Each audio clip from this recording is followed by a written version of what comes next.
है ना, भोजपुरी में एक कहावत है कि चलनी दूसरे सूप के जगरा अपने 75 को छे। ऐसे लोग हैं जो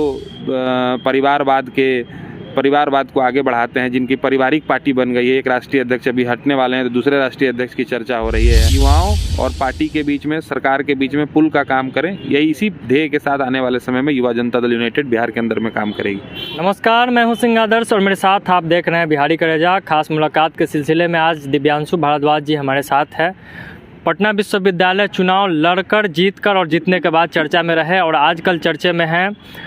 जदयू ने इन्हें एक बड़ा पदभार सौंपा है, युवा जदयू के प्रदेश अध्यक्ष बनाए गए हैं। सबसे पहले तो स्वागत है। बहुत बहुत धन्यवाद आपका आदर्श जी। एक जदयू ने आपको बड़ी जिम्मेवारी सौंपी है, तो इस जिम्मेवारी के लिए पूर्णतः कमर कस के तैयार हैं? हाँ, बिल्कुल। पार्टी ने एक बड़ी जवाबदेही दी है। युवा प्रकोष्ठ संभालने की जिम्मेवारी पार्टी के द्वारा मुझे दिया गया है, तो उसके लिए हम लोग काम करने के लिए तैयार हैं। छात्र राजनीति से निकल करके और पटना विश्वविद्यालय छात्र संघ के अध्यक्ष रहे और उसके बाद एक बड़ा लाइफ में एक दूसरी बड़ी उपलब्धि हाथ में लगी है। एक मौका है बिहार के नौजवान युवाओं को पार्टी के साथ जोड़ना और संगठन को मजबूत करना। उसके लिए हम लोग प्रयासरत हैं और काम करने की कोशिश कर रहे हैं। कैसे युवाओं को जोड़ने को लेकर क्या कुछ प्लान है? क्षेत्रों का दौरा होगा, बिहार के अलग अलग जिलों में जाएंगे क्या?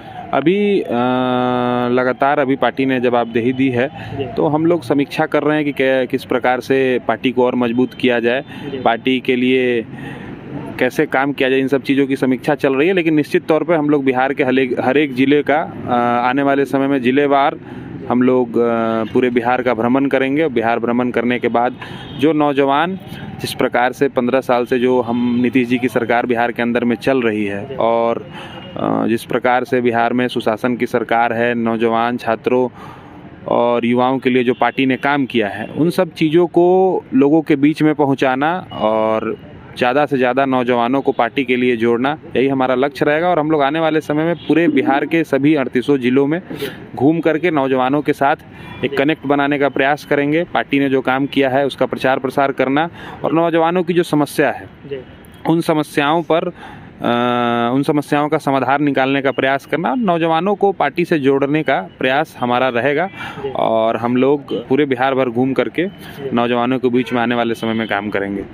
चूँकि आप सत्ताधारी पार्टी में युवा प्रकोष्ठ के अध्यक्ष बने हैं, तो युवाओं का जो एक तरह से आपके प्रति उम्मीद बढ़ेगा, तो उसके लिए क्या कुछ करेंगे आप? उनका आवाज़ बनेंगे? हाँ, निश्चित तौर पे मुझे जहाँ तक मेरी समझ है, बिहार के अंदर में एक नए पॉलिटिक्स का आने वाले समय में नए लोगों की ज़रूरत है। बिहार की राजनीति को लंबे समय से हमारे माननीय मुख्यमंत्री जी चौथी बार बिहार के मुख्यमंत्री बने हैं, तो अब निश्चित तौर पर बिहार में आने वाले समय में नौजवानों की भूमिका राजनीति में अहम होने वाली है। उसको देखते हुए पार्टी ने जो मुझे जवाबदेही दी है, तो जिस प्रकार से यहाँ तो बिहार के अंदर में कोई तुलना है नहीं, जिस प्रकार से माननीय मुख्यमंत्री जी ने काम किया है, बिहार किस स्थिति में था और आज बिहार किस स्थिति में है, वो तो दोनों देखने वाली बात है। तो निश्चित तौर पर आने वाले समय में बिहार में युवाओं की भूमिका अहम होने वाली है राजनीति में।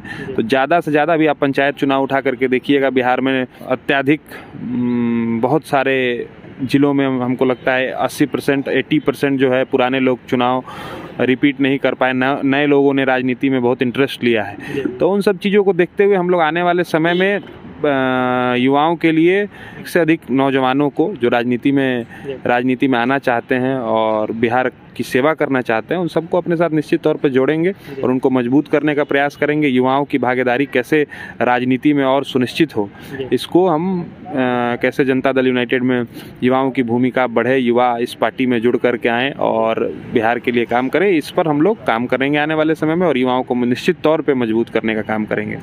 युवाओं का एक नया टीम बनेगा या जो पुराना कमेटी था उसी को लेकर अभी चलेंगे? नहीं, वो तो अभी समीक्षा करने की बात है। जो लोग काम करने के लिए तैयार होंगे, जो अच्छे लोग होंगे, जो संगठन को मजबूत करेंगे, जो संगठन के लिए काम करेंगे, जो राजनीति में सक्रिय रहना चाहते हैं, वैसे लोगों को घूम करके जो निश्चित तौर पर अच्छे लोग होंगे कमेटी में, पुरानी कमेटी में, उनको भी साथ रखेंगे। जो नए लोग एनर्जेटिक ऊर्जावान लोग होंगे, जो पॉजिटिव लोग होंगे, उन सब लोगों को भी हम लोग साथ में लेकर के एक अच्छी टीम, एक नई ऊर्जावान टीम। एक्चुअली है क्या कि जब तक आप एक अच्छी टीम नहीं बनाते हैं, जब तक आप एक अच्छा संगठन नहीं तैयार करेंगे, तब तक आप अपनी बातों को निचले स्तर तक नहीं पहुंचा सकते हैं। तो हमारा लक्ष्य ये रहेगा जो पुरानी टीम में से हो, नए लोग जो हमसे जुड़ना चाहते हैं, सब लोगों को मिला करके एक अच्छा मजबूत सशक्त संगठन बिहार के अंदर में युवा जदयू आने वाले समय में बिहार की राजनीति में एक महत्वपूर्ण स्थान रखे। ये इस उद्देश्य के साथ एक मजबूत संगठन हम लोग आने वाले समय में सब लोगों को मिल करके, सब लोगों को मिला करके, सब जाति धर्म सभी लोगों को मिला करके हम लोग एक मजबूत संगठन आने वाले समय में तैयार करने का काम करेंगे।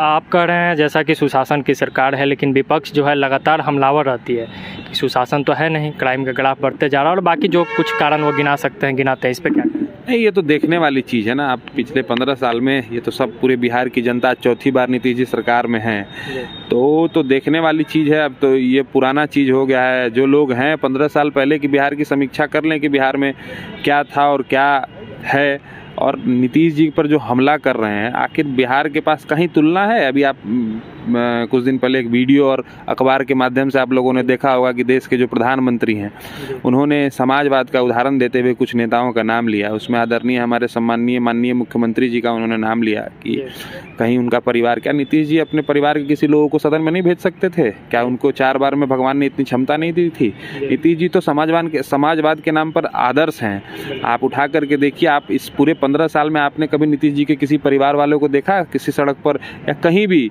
किसी भी उस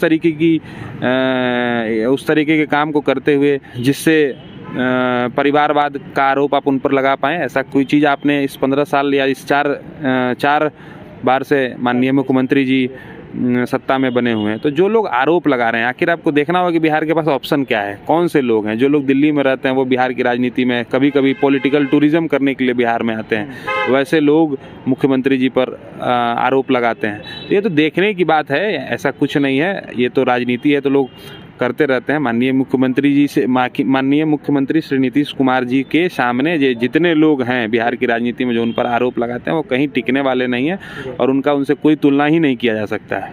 तो मुख्यमंत्री जी पर सवाल उठाने वाले पहले अपने गिरेबान में जा करके देख लें, झांक करके देखें कि वो किस पर आरोप लगा रहे हैं। जिनके यहाँ कहते हैं ना, भोजपुरी में कहावत है कि चलनी दूसरे सूप के जगरा अपने 75 गो छे। तो इस प्रकार से ऐसे लोग हैं जो परिवारवाद को आगे बढ़ाते हैं, जिनकी पारिवारिक पार्टी बन गई है। एक राष्ट्रीय अध्यक्ष अभी हटने वाले हैं तो दूसरे राष्ट्रीय अध्यक्ष की चर्चा हो रही है। तो वैसे लोग अगर नीतीश जी पर आरोप लगा रहे हैं तो इस पर हम कुछ कहना उचित नहीं समझते हैं। आखिर के 2 सवाल, चूँकि सत्ताधारी पार्टी से हैं आप तो और युवाओं को लीड कर रहे हैं, तो युवा और सत्ता के बीच में एक माध्यम का काम करेंगे? बिल्कुल, निश्चित तौर पर पूरे सकारात्मक तरीके से। जो सरकार और संगठन अभी जनता दल यूनाइटेड बिहार की राजनीति में सरकार में है, और सरकार और संगठन दोनों को मिला करके किस प्रकार से नौजवानों, बिहार के युवाओं, नौजवानों और सरकार के बीच में संगठन के साथ हम कैसे पुल का काम कर सकते हैं, कैसे ज़्यादा क्या सरकार कर सकती है। बहुत सारे नौजवानों को आज के डेट में मिसगाइड किया जाता है। सरकार के भी काम करने की क्षमता है, सरकार एक लिमिट है, तो कैसे जो उनके वाजिब सवाल हैं, जो उनके डिमांड्स हैं, उनको कैसे फुलफिल किया जाए, कैसे बिहार के नौजवानों के उज्जवल भविष्य के लिए काम किया जाए, कैसे जो राजनीति में जो बिहार के नौजवान हैं जो राजनीति में आना चाहते हैं, कैसे उनको बिहार जनता दल यूनाइटेड से जोड़ा जाए। यही सब चीज़ प्रयास हमारा रहेगा, कैसे युवाओं और पार्टी के बीच में, सरकार के बीच में पुल का काम करें। यही इसी ध्येय के साथ आने वाले समय में युवा जनता दल यूनाइटेड बिहार के अंदर में काम करेगी। पटना विश्वविद्यालय से आपने ये छात्र राजनीति की शुरुआत की, तो पटना विश्वविद्यालय का योगदान कितना मानते हैं आप अपने राजनीतिक कैरियर में? पटना विश्वविद्यालय तो भाई ऐतिहासिक धरती है, तो पूरा देश इस बात को मानता है। आज पूरा बिहार की राजनीति में जितने लोग हैं सब पटना विश्वविद्यालय से ही निकले हुए हैं। सभी पॉलिटिकल पार्टी के लोग हों, देश की राजनीति में हो, ब्यूरोक्रेट्स हों, किसी भी क्षेत्र में पटना विश्वविद्यालय एक ऐतिहासिक विश्वविद्यालय रहा। ईस्ट का ऑक्सफोर्ड कहा जाने वाला विश्वविद्यालय है। हम तो सौभाग्यशाली मानते हैं अपने आप को कि हम पटना विश्वविद्यालय के छात्र रहे, और पटना विश्वविद्यालय छात्र संघ का अध्यक्ष बनने का गौरव हमें प्राप्त हुआ। इसके लिए हम ईश्वर को धन्यवाद देते हैं। पटना विश्वविद्यालय के तमाम छात्र छात्राओं और उससे जुड़े तमाम लोगों को हम धन्यवाद देते हैं कि उसका नेतृत्व करने का मुझे अवसर प्राप्त हुआ। और पटना विश्वविद्यालय का पटना विश्वविद्यालय की भूमिका राजनीति में हमेशा मेरे लिए अहम है, रहेगी। उसी से मेरी पहचान है। मैं वहाँ निर्दलीय अध्यक्ष रहा पटना विश्वविद्यालय छात्र संघ का। तो पटना विश्वविद्यालय की भूमिका हमारे जीवन में हमेशा से अहम है। बहुत बहुत धन्यवाद। Thank you so much. तो ये थे दिव्यांशु भारद्वाज, युवा जदयू के प्रदेश अध्यक्ष बने हैं। इनको हमारी तरफ से शुभकामना रहेगा। अगर आप हमें फेसबुक पेज पे देख रहे हैं तो पेज को फॉलो कर ले, यूट्यूब पर देख रहे हैं तो चैनल को सब्सक्राइब जरूर करें। बहुत बहुत धन्यवाद।